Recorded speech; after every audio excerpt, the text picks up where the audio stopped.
Hey friends, welcome to our channel in Focus History. So in this video, we will discuss the BCOE 143 which is Fundamental of Financial Management. इसके हम दिसंबर 2022 के question paper का solution देखेंगे। ठीक है, बताऊंगा paper का pattern कैसा था, क्वेश्चन को कैसे अटैम्प्ट करना है, सारी चीज़ें हम इस वीडियो में देखेंगे। तो वीडियो को शुरू से लेकर लास्ट तक जरूर देखना। बाकी आपको इसके पेड नोट्स चाहिए तो आप पेड नोट्स बाय कर सकते हैं। इन्हीं इस नंबर पर मैसेज कर सकते हैं आप। ठीक है, हमारी टीम आपसे कॉन्टैक्ट कर लेगी। सो पहला जो क्वेश्चन आया था, what is financial management, how has the financial management evolved as a discipline. ठीक है, तो इसका आंसर यहाँ पे अच्छे से हमने मेंशन कर रखा। Like financial management refer to the process of planning, organising, directing and controlling the financial resource of an organisation to achieve its financial goal. ठीक है, फिर इसके बाद इसमें क्या क्या चीज़ें होती हैं, लाइक ब्रॉड एंड स्कोप होता है। ठीक है, दूसरा पॉइंट है एम्फोसिस ऑन स्ट्रेटेजिक प्लानिंग होती है। ठीक है, इंटीग्रेशन ऑफ टेक्नोलॉजी होता है, रिस्क मैनेजमेंट होता है, ग्लोबलाइजेशन एंड इंटरनेशनल फाइनेंस होता है, focus on corporate governance and ethics होता है। तो ये सारी चीज़ें इसके आंसर्स में आ जाएंगी। ठीक है, ये पीडीएफ भी मैं आपको दे दूंगा, वो भी आप डाउनलोड कर लेना हमारे ग्रुप से। फिर discuss the role of manager, finance manager. जो फाइनेंस मैनेजर होता है उसके क्या क्या रूल्स होते हैं वो यहाँ पे दिए गए हैं, तो आप देख सकते हैं। तो पहला रोल है financial planning and analysis, financial planning करना और उसको एनालाइज करना। दूसरा फाइनेंशियल रिपोर्टिंग करना, जो भी प्लानिंग की उसको रिपोर्ट करने का काम भी मैनेजर का होता है। ठीक है, नेक्स्ट पॉइंट है कैपिटल मैनेजमेंट, कैपिटल मैनेजमेंट करना, कैपिटल्स को देखना, like short term long term जो भी कैपिटल्स है उसको एक तरह से अरेंज करना। फिर रिस्क को देखना, रिस्क को मैनेज करना, कैश फ्लो को मैनेज करना, फाइनेंशियल डिसीजन लेना, ये सारी चीज़ें आती हैं। ये और दो पॉइंट्स है वो देख लेना आप।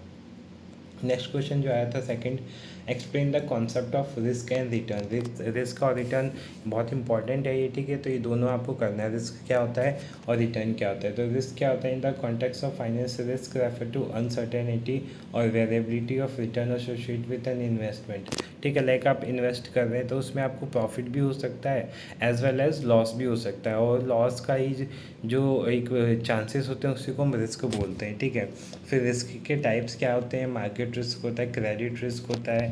ठीक है, मार्केट रिस्क क्या होता है वो भी देखते हैं एक बार। This refers to risk of losses due to general market movement. Market movement में अगर कुछ हलचल होती है तो मार्केट रिस्क होता है। और क्रेडिट रिस्क क्या होता है हमने पेमेंट किसी ने हमसे पेमेंट करी और हमारे पेमेंट नहीं करता, लाइक बैड डेब्ट्स, तो वो क्रेडिट रिस्क में आता है। ठीक है, तो इसका ध्यान रखना।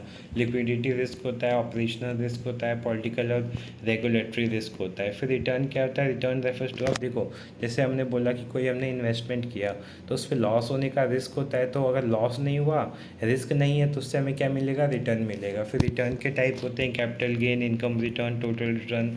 ठीक है, तो ये सारी चीज़ें आप देख लेना। इसी में सेकंड में बी क्वेश्चन था आर्बिट्रेज प्राइसिंग थ्योरी क्या होता है। तो ठीक है, इसको देख लेना आप, मैं स्किप कर देता हूँ इसको। ठीक है, नेक्स्ट क्वेश्चन जो आया था, what is mean by capital budgeting. Capital budgeting क्या होता है, व्हाई इज़ इट सिग्निफिकेंट, ये इतना सिग्निफिकेंट होता क्यों है।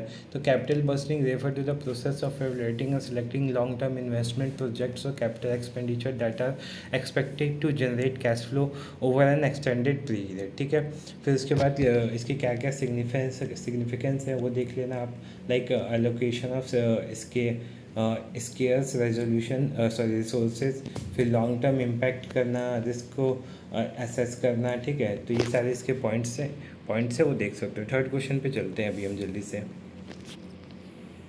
सो हमारा थर्ड क्वेश्चन है what is mean by capital budgeting. अच्छा ये तो हो गया था थर्ड क्वेश्चन, सॉरी। थर्ड का बी एक न्यूमेरिकल था जिसमें क्या निकालना, इसमें न्यूमेरिकल बहुत कम आते हैं। ठीक है, तो उतना न्यूमेरिकल में टाइम वेस्ट ना करना, बायबैक पीरियड कैलकुलेट करना था। ठीक है, तो आप देख लेना, सॉल्यूशन मैंने यहाँ पे मेंशन कर रखा है। ठीक है, उसका आंसर ये आया था हमारा। ठीक है, आंसर ये है, तो इसका आंसर देख सकते हो, 3 ईयर होगा वैसे। फिर उसके बाद फोर्थ क्वेश्चन था explain the various types of cost. Cost के क्या क्या टाइप्स होते हैं, लाइक फिक्स्ड कॉस्ट होता है, ठीक है, वेरिएबल कॉस्ट होता है, ये भी अलग अलग चीज़ों पे डिपेंड करते हैं। कई सारे टाइप्स होते हैं, direct, indirect cost, opportunity cost, sunk cost, तो ये आप देख लेना। ठीक है, डिटेल में। फिर what do you mean by capital structure of a firm. Capital structure of firm क्या होता है, explain the factor which influence capital structure of firm.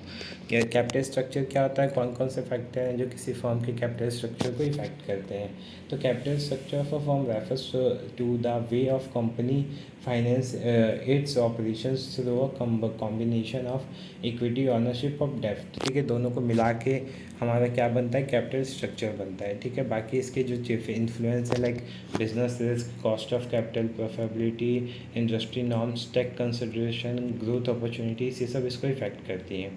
What is dividend? Dividend बहुत इंपॉर्टेंट क्वेश्चन है। डिविडेंड से question लिख के लेना बनने वाले हैं, तो डिविडेंड को अच्छे से करके जाना आप। ठीक है, डिविडेंड क्या होता है, कौन कौन सी कंडीशन होती है, कौन कौन से इसके टाइप्स होते हैं, ये सब मैंने अपने पीडीएफ में मेंशन किया हुआ है, वहाँ से आप देख सकते हो।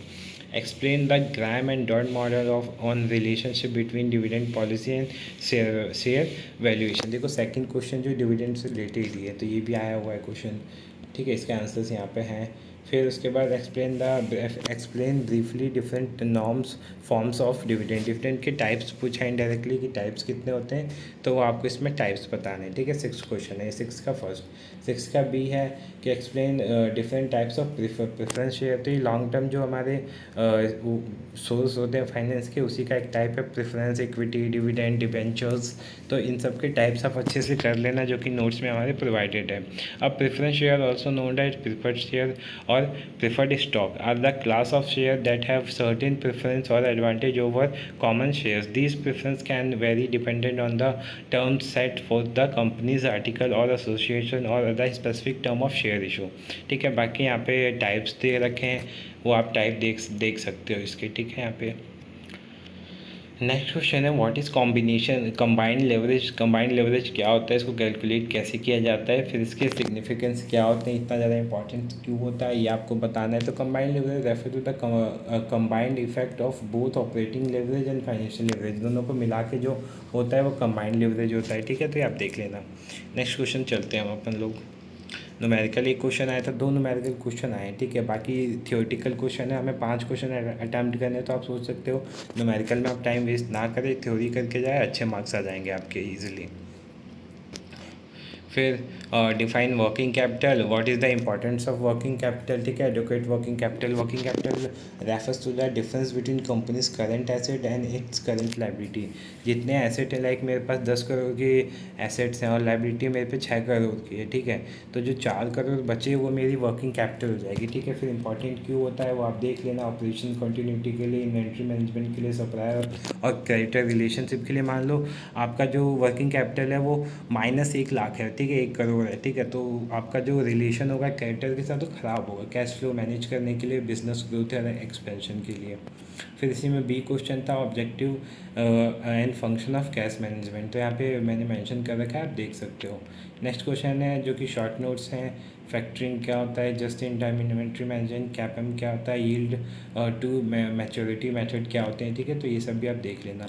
होप्स आपको वीडियो हेल्पफुल लगी हो। अगर वीडियो हेल्पफुल लगी तो वीडियो को लाइक कर देना, चैनल को सब्सक्राइब कर देना for further information. Thank you so much for watching this video. मिलते हैं नेक्स्ट वीडियो में।